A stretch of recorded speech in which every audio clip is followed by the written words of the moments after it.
வணக்கம். உங்கள் மாயாஸ்ட்ரோ. சுவாதி நட்சத்திரத்தை சார்ந்தவர்கள் உங்களை நீங்களே அறிந்து கொள்ளும் ரகசியம். அதாவது, சுவாதியில் வில் போட்டால் சொன்னபடி மழை பெய்யும் என்றும், சோதி இல்லா வானமும் நீதியில்லா அரசனும் என்பார்கள் ஜோதிட பழமொழி. சுவாதி நட்சத்திரத்துக்காரங்க பெரும்பாலும் துலாம் ராசியில் அமைய பெற்றிருக்கும். அப்போ துலாம் ராசிக்கு சொந்தக்காரங்க யாருன்னு கேட்டிங்கன்னா சுக்கிர பகவான். சுவாதி நட்சத்திரத்துக்கு சொந்தக்காரங்க யாருன்னு கேட்டிங்கன்னா ராகு பகவான். எனவே சுக்கிரன் ராகு இந்த இரண்டு கிரக குணாதிசயங்களையே பெரும்பாலும் இவர்களுக்கு இருக்கக்கூடிய வாய்ப்பு உண்டு. எல்லோரிடமும் அன்பாக இருக்கக்கூடிய தன்மை இவங்களுக்கு இருக்கும். பெண்களுக்கு பிரியனாக இருப்பாங்க. பொது ஜன வசீகரனாக இருக்கிறதுக்கான வாய்ப்பு இவங்களுக்கு குணாதிசயம் உண்டு. இதையே தான் சொல்லவே வல்லனாகும் சோதிசேர் கண்ணனாகும் இல்லை என்று சொல்ல மாட்டான் இறப்பவர் தமக்கு நல்கும் அல்லலே பலவும் பேசான் ஆயுதம் பிடிக்க வல்லான் தொல்லை நூல் பலவும் கற்கும் ஜோதினால் தோன்றினானே என்கிறது பாடல். அதாவது இவங்க எப்படி இருப்பாங்கன்னு கேட்டிங்கன்னா, தொன்மையான நூல்கள், அதே பழமையான நூல் கற்கிறதுல இவங்க ரொம்ப அதிக ஆர்வம் செலுத்தக்கூடிய அமைப்பில் இருப்பாங்க. அடுத்தது, நம்மள்கிட்ட இருக்கிற பணத்தை அடுத்தவங்கள்ட்ட கொடுத்து உதவி செய்யணும் அப்படிங்கிற எண்ணங்கள்லாம் இவங்களுக்கு நிறைய இருக்கிறதுக்கான வாய்ப்பு உண்டு. அடுத்து, இவங்கள்ட்ட நீதி, நேர்மை, சுத்தம், மிகவும் சுத்தமான ஆடை அணிவதே இவங்க பெரும்பாலும் விரும்புவாங்க. அடுத்து என்னன்னு கேட்டிங்கன்னா, இவங்க உயர்கல்வி, அதை கல்வி பெற்று உயர்கல்வி பெறக்கூடிய அமைப்பு பெரும்பாலும் சுவாதி நட்சத்திரத்தினருக்கு உண்டு. அடுத்து நம்ம என்னன்னு கேட்டிங்கன்னா, சுவாதி நட்சத்திரம் 4 பாதம். இந்த 4 பாதமும் ஒவ்வொரு பாதத்தினருக்கும் எந்தெந்த காலகட்டத்தில் ஏற்ற இறக்கம் இருக்கும் அப்படிங்கிறத நம்ம பார்க்கலாம். இப்போ சுவாதி 1ஆம் பாதத்தில் பெரும்பாலும் பிறந்திருந்தாங்கன்னா அவங்களுக்கு தோராயமாக ஒரு 16 ஆண்டு காலம் ராகு திசை நடைபெற வாய்ப்பு உண்டு. அப்போ இந்த ராகு திசை உங்களுக்கு இந்த 16 வருஷம் எப்படி இருக்குன்னு கேட்டிங்கன்னா, முதல் 8 ஆண்டு குடும்பத்தில் ஓரளவுக்கு நல்லா இருக்கும். அடுத்த 8 ஆண்டு குடும்பத்தில் விரயம் ஏற்பட அமைப்பு உண்டு. அடுத்தது 16லேருந்து 32 வயசு வரைக்கும் ராசிக்கு 3க்கும் 6க்கும் சொந்தமான குரு பகவான் திசை இவங்களுக்கு நடக்கிறதுக்கான வாய்ப்பு.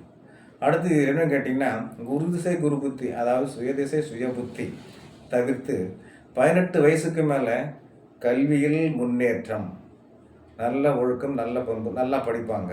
32 வயசு வரைக்கும் நல்ல படிப்பு இருக்கும், நல்ல வேலை கிடைக்கணும்னு சொல்லக்கூடிய அமைப்பு தான் உண்டு. முயற்சிகள்லாம் வெற்றி பெறக்கூடிய அமைப்பு உண்டு. அடுத்தது 32 வயசுலேருந்து 51 வயசு வரைக்கும் சனி திசை உங்களுக்கு நடக்கும். இந்த சனி திசை என்னன்னு கேட்டிங்கன்னா, ராசிக்கு 4க்கும் 5க்கும் உடையவர், யோகாதிபதி திசைன்னு சொல்லலாம். ராசிக்கு 4க்கும் 5க்கும் உடையவங்க. இப்போ இந்த காலகட்டத்தில் இவங்க என்ன வரும்னு கேட்டிங்கன்னா, வீடு மனை யோகம், தொழில் விருத்தி, நல்ல வேலைலாம் கிடைக்கும், இவங்க எண்ணங்கள்லாம் ஈடேறக்கூடிய அமைப்பு 32 வயசுக்கு மேலே ஒரு நிலையான வேலை வாய்ப்பு கிடைக்கிறதுக்கான வாய்ப்பு உண்டு.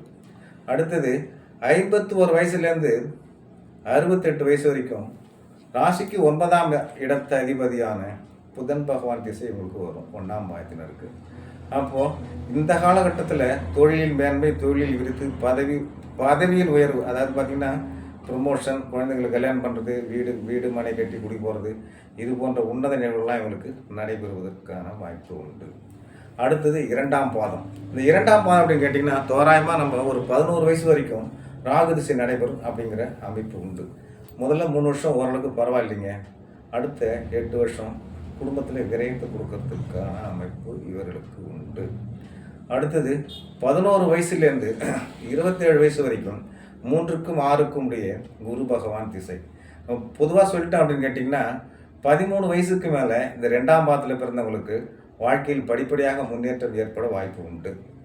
அடுத்தது 27லேருந்து 46 வயசு வரைக்கும் சனி திசை. இப்போது ராசிக்கு 4க்கும் 5க்கும் உடையவர். இவங்களை எண்ணங்களை ஈடேற்றுவாங்க, நிலையான வேலை கிடைக்கும், வீடு மனை யோகம் கிடைக்கும், எண்ணங்கள் அனைத்துமே ஈடேறக்கூடிய அமைப்பு கொடுப்பாங்க. 46லேருந்து 63 வரைக்கும் ராசிக்கு 9ஆம் இடத்த அதிபதியான புதன் திசை நடைபெறும். இந்த காலகட்டத்தில் இவங்களுக்கு ப்ரமோஷன்லாம் கிடைக்குங்க. வீடு மனை வாகனம் அனைத்திலும் முன்னேற்றம் ஏற்பட வாய்ப்பு உண்டு. அடுத்து பார்க்குறோம் அப்படின்னு கேட்டிங்கன்னா சுவாதி 3ஆம் பாதம். தோராயமாக என்னன்னு கேட்டிங்கன்னா ஒரு 6 ஆண்டு காலம் இந்த ராகு திசை நடப்பதாக வைத்து கொண்டால் கூட 6 வருஷமும் சுத்தமாக குடும்பத்தில் கஷ்டத்தை தாங்க கொடுத்துருக்கோம்.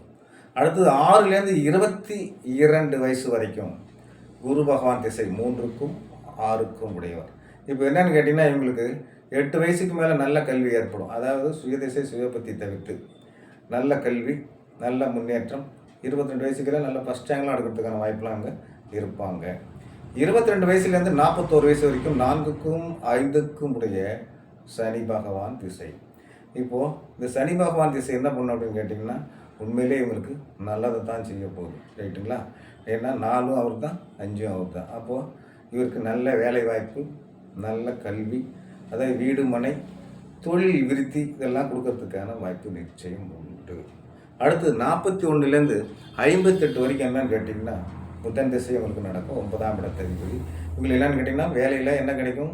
ப்ரமோஷன் கிடைக்கும். தொழில் என்ன தெரியுங்க? தொழிலில் ஸ்திரத்தன்மை, அதாவது ஒரு நிலையான தொழில் அமைந்து அந்த தொழிலும் முன்னேற்றம் ஏற்படக்கூடிய வாய்ப்பு இவர்களுக்கு உண்டு. அடுத்தது சுவாதி 4ஆம் பாதம். இந்த சுவாதி 4ஆம் பாதம் தோராயமாக ஒரு 3 வருஷம் வரைக்கும் ராகு திசை நடக்குங்க. இந்த 3 வயசும் சிறப்பில்லை அப்படின்னே சொல்லிடலாம். ரைட்டு. அடுத்தது 3லேருந்து 19 வயசு வரைக்கும் என்னன்னு கேட்டிங்கன்னா 3க்கும் 6க்கும் உடைய குரு திசை. என்னன்னு கேட்குறோம் அப்படின்னு கேட்டிங்கன்னா 5 வயசுக்கு மேலே இவர் என்ன செய்வார்னு கேட்டிங்கன்னா படிப்படியாக மேன்மடைஞ்சு நல்ல கல்வி பெறக்கூடிய அமைப்பு, பக்குவப்படக்கூடிய அமைப்பு இந்த ஜாதகருக்கு உண்டு. 4ஆம் பாதத்தில் பிறந்தவங்களுக்கு. அடுத்தது 19லேருந்து 35 வயசு வரைக்கும் ராசிக்கு 4க்கும் 5க்கும் உடைய சனி பகவான் திசை. அப்போ அதுக்கு மேலே 19 வயசுக்கு மேலே என்ன நல்ல கல்வி முன்னேற்றம் ஏற்பட்டு நல்ல வேலை வாய்ப்பெலாம் அவங்க வாங்கிப்பாங்க. வீடு மனை யோகம்லாம் கொஞ்சம் அந்த 35 வயசுக்குள்ளே அவங்க முடிச்சிருவாங்க. 35லேருந்து 52 வயசு வரைக்கும் என்ன அப்படின்னு கேட்டிங்கன்னா இவங்களுக்கு ராசிக்கு 9ஆம் இடத்துக்கு சொந்தக்காரனான புதன் பகவான் திசை. இந்த திசையும் உங்களுக்கு என்னென்னு கேட்டிங்கன்னா மென்மேலும் புகழை கொடுக்கும். நல்லது தான். புதன் 9ஆம் இடத்துக்கு திசை நடக்கிறதுனால இவங்க பாக்கியம் சேருன்னு சொல்லக்கூடிய அமைப்பு. வீடு மனை யோகம் ஏற்பட்டு வேலையில் உத்தியோகத்தில் பதவியில் ப்ரொமோஷன் கிடைக்கும் அப்படின்னு தான் சொல்கிறோம். ரைட்டுங்க. அடுத்தது சுவாதி நட்சத்திரத்துக்காரங்க வணங்க வேண்டிய தெய்வம் மகாலட்சுமி வச்சு வழிபடுங்க. வணங்க வேண்டிய ஆலயம் திருவனைக்காவல். அதாவது நீங்கள் தானமாக அணிய வேண்டியது என்னன்னு கேட்டிங்கன்னா பருப்பு சாதம். அடுத்தது அணிய வேண்டிய ரத்தினம் கோமேதகம், வைரம், 2 வேணாலும் அணிஞ்சிக்கோங்க, ஒன்றும் தப்பு இல்லை. அடுத்தது உங்களுக்கான சித்தர் ஜீவ சமாதி போகர் பழனி அருகில் வைகாவுங்கிற இடத்துல இருக்குது பாருங்கள். உங்களுக்கான சுவாதி நட்சத்திரத்திற்கான பைரவர் புதுக்கோட்டை அருகில் திருவரங்குளத்தில் கூட ஜடாமுனி பைரவரை வழிபட்டு வாருங்கள், சிறப்பாக இருக்கும். உங்களுடைய அதிர்ஷ்ட எண் 4, 6. உங்களுடைய அதிர்ஷ்ட கிழமை அதாவது வெள்ளி, சனி. உங்களுடைய அதிர்ஷ்ட திசை தெற்கு, தென்மேற்கு. அடுத்தது என்ன பார்க்குறேன்னு கேட்டிங்கன்னா உங்களுடைய பட்சி தேனி. உங்களுடைய பஞ்ச பட்சி அது என்னன்னு கேட்டிங்கன்னா காகம். இந்த பஞ்சபட்ச சாஸ்திர பிரகாரம் காகம் அரசு ஊன் நடை இது போன்ற காலங்களில் நீங்கள் எந்த ஒரு செயலையும் செய்தாலும் வெற்றி பெறலாம். அடுத்தது சுவாதி நட்சத்திரத்தினர் வணங்க வேண்டிய மாதா சத்த மாதா சாமுண்டி. இவங்களுக்கு என்ன செய்யுங்க அப்படின்னு கேட்டிங்கன்னா உங்களுக்கு சுவாதி நட்சத்திரக்காரங்களுக்கு உங்கள் குடும்பத்தில் எப்பெல்லாம் கஷ்டம் வரும்போதெல்லாம் என்ன செய்யணும் அப்படின்னு கேட்டிங்கன்னா 32 எலுமிச்சம்பழ தீபம் ஞாயிற்றுக்கிழமை 9 வாரம் தொடர்ச்சியாக போடுங்க. இந்த சுவாதி நட்சத்திரத்துக்காரங்க இந்த அன்னையை வணங்குவதன் மூலம் நீங்கள் மென்மேலும் புகழ் பெறுவீர்கள். மென்மேலும் உங்களுக்கு நல்லதே தான் நடக்கும் என்று கூறி மற்றொரு வீடியோவில் சந்திப்போம். நன்றி, வணக்கம்.